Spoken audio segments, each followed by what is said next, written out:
31호인 첨성대 땅 밑에 2단 구조로 돌들이 깔려 있어 지진 충격을 흡수해온 것으로 연구 결과 밝혀졌습니다. 포항제철소와 포항시가 깨끗하고 쾌적한 대기 만들기를 위해 대기 개선 태스크포스를 발족하고 대규모 환경 투자를 약속했습니다. 여러분 안녕하십니까? 포항 MBC 뉴스데스크입니다. 국보 31호인 경주 첨성대는 그동안 강한 지진 등에도 견디면서 1300년 넘게 원형을 그대로 유지해오고 있는데요. 첨성대 땅 밑에 2단 구조로 돌들이 깔려 있어 지진의 충격을 흡수한 것으로 보인다는 연구 결과가 나왔습니다. 김철승 기자가 보도합니다. 신라 문화의 핵심 가운데 하나인 첨성대.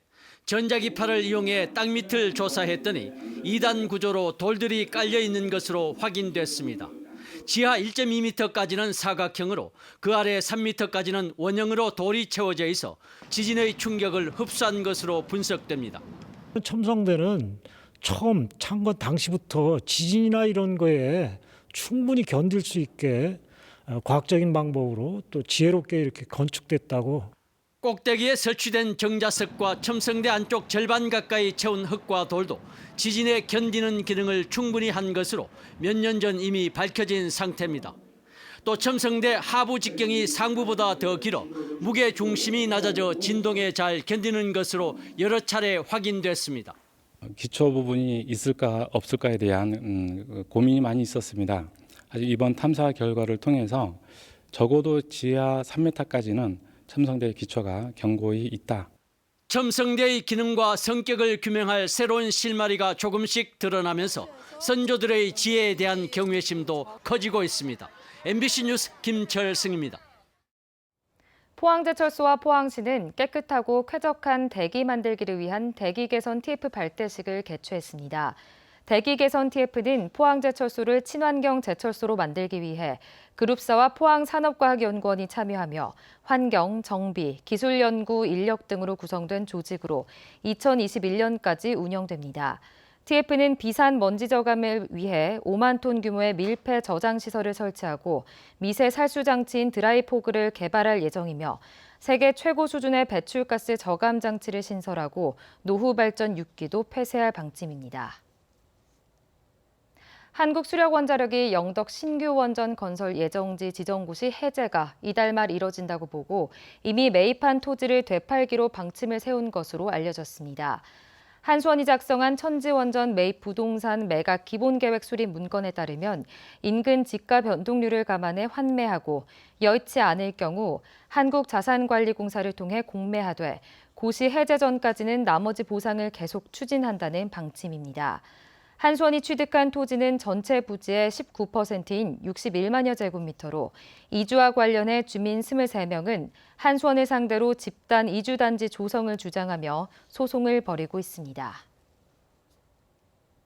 폴란드에서 열리는 U20 월드컵 한국 대 우크라이나 결승 경기의 거리 응원전이 포항과 경주에서도 펼쳐집니다. 포항 영일대 해수욕장에는 내일 오후 7시부터 아마추어와 인디 락밴드 7개 팀의 공연에 이어 새벽 1시부터 특설 무대에 설치된 대형 전광판으로 결승전 경기를 중계합니다. 경주에서도 시민운동장에서 오는 16일 새벽 1시부터 풍물단과 치어리더 등 응원단원이 나와 단체 응원전에 흥을 돋웁니다. 경북도의회에 이틀째 도정 질문이 이어졌는데요. 오늘은 졸속으로 추진되고 있는 복지 정책이 도마 위에 올랐습니다. 도지사 공약인 경로당 행복도우미 사업은 원점에서 재검토해야 한다는 주문도 나왔습니다. 홍석준 기자입니다. 문제의 경로당 행복도우미 사업은 도내 경로당 8천여 곳이 대상입니다. 16곳에 1명씩 총 500명의 도우미를 배치해 노인들의 운동과 여가를 돕겠다는 취지인데 이철우 지사의 대표 복지 공약으로 꼽힙니다. 관련 예산만 72억 원. 그러나 자유한국당 남영숙 의원은 해당 사업이 일자리 성과로 과대 포장돼 기존 경로당 지원 사업과의 예산 중복 문제가 면밀히 검토되지 않았다고 지적했습니다. 졸속으로 추진된 예산 낭비 사례라는 오명을 들어서는 안 된다고 생각을 합니다.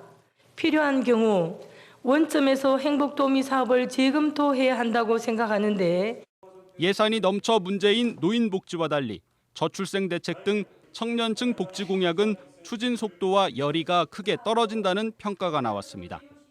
저출생 종합대책으로 5대 분야 37개 과제를 추진한다고 되어 있으나 실제 세부 사업을 찾아보니 17개 과제만이 관리되고 있었습니다. 저출생을 극복하겠다는 도지사님의 의지와는 대조적으로 너무 궁색합니다. 이철우 도지사는 시범 사업을 통해서 경로당 행복도우미 사업의 예산 낭비 요소를 찾고 있다고 해명했습니다. 일부 우려가 있지만 경북형 경로당 모델의 전국 확산도 가능하다며 사업 추진 의지를 재확인했습니다. 제가 청와대에도 사회적 경제 일자리, 사회적 일자리, 그래서 청와대에도 보고를 하고 대통령께서도 상당히 관심을 갖고 우리가 성공을 하면 이건 반드시 국비 사업으로 진행이 돼야 됩니다. LG화학이 6천억 원을 투자하는 구미형 일자리 사업에 대해선 정부 여당의 역할론을 두고 여당 도의원과 도지사가 미묘한 온도차를 드러내 눈길을 끌었습니다. 청와대에서 노력을 많이 했다 하는 것을 이 자리에서도 밝힙니다. 그러나 그 규모가 저들 생각하는 것보다는 좀 적어서 경북 발전에 여야 동상이몽이 있을 수 없습니다. 여야 정파를 떠나 오로지 경북 발전에 집중해야 할 것입니다. 이 밖에 경상북도가 30억 원을 출자하고도 사실상 발언권을 상실한 대구 경북 디자인센터 관리 문제와 경상북도의 경직된 교육경비 지원 방식도 질타를 받았습니다. MBC 뉴스 홍석준입니다. 오는 29일 포항 영일대와 월포를 시작으로 경북 동해안 해수욕장이 차례대로 개장해 오는 8월 18일까지 운영됩니다. 칠포 등 포항 지역 나머지 4개 해수욕장은 다음 달 6일 문을 열고 경주와 영덕, 울진 지역 등 19개 해수욕장은 다음 달 12일 개장합니다. 동해안시군은 해수욕장 백사장과 시설물을 정비하는 한편 안전 대책을 수립하고 편의시설 사용 요금은 지난해와 동일하게 받기로 했습니다.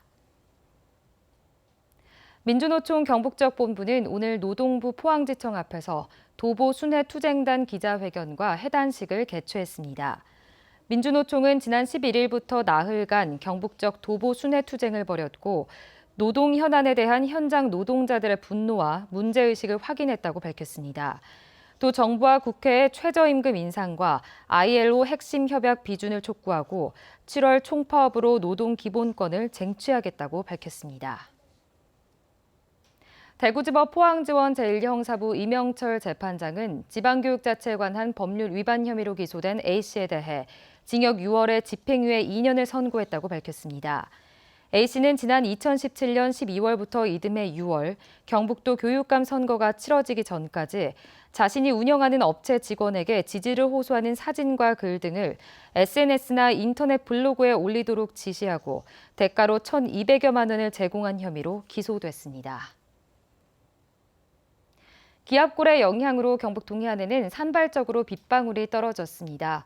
토요일 오후부터 경북 남부에 소나기가 시작돼 밤에는 북부 동해안에도 비가 내리겠습니다. 안수진 기상캐스터입니다. 오늘 흐린 가운데 포항과 경주에는 낮부터 비가 내렸다 그쳤다를 반복했습니다. 내일도 흐린 하늘이 이어지겠고요. 남부 동해안에는 대기 불안정으로 오후부터 요란한 소나기가 내리겠습니다.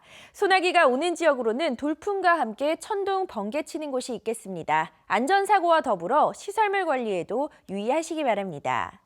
북부 동해안과 울릉도 독도에는 내일 밤부터 모레 새벽 사이 비가 내리겠습니다. 예상되는 비의 양은 경북 동해안과 울릉도 독도에 5에서 40mm입니다. 일요일 낮부터는 맑은 하늘을 되찾겠고요. 비로 인해 주말 동안은 선선한 날씨가 예상됩니다. 자세한 내일 날씨 알아보겠습니다. 내일 흐린 가운데 곳곳에 비가 내리겠습니다. 아침 기온 16도에서 19도, 낮 기온은 22도에서 24도입니다. 울릉도와 독도는 밤부터 비가 오겠습니다. 아침 기온 울릉도와 독도 17도, 낮 기온은 울릉도 20도, 독도 18도입니다. 동해상으로도 곳곳에 비가 내리는 가운데 바다의 물결 동해 전해상에서 최고 2.5m까지 일겠습니다. 당분간 기온은 평년과 비슷하겠고요. 수요일 오전에는 다시 한 차례 비 예보가 들어 있습니다. 날씨였습니다.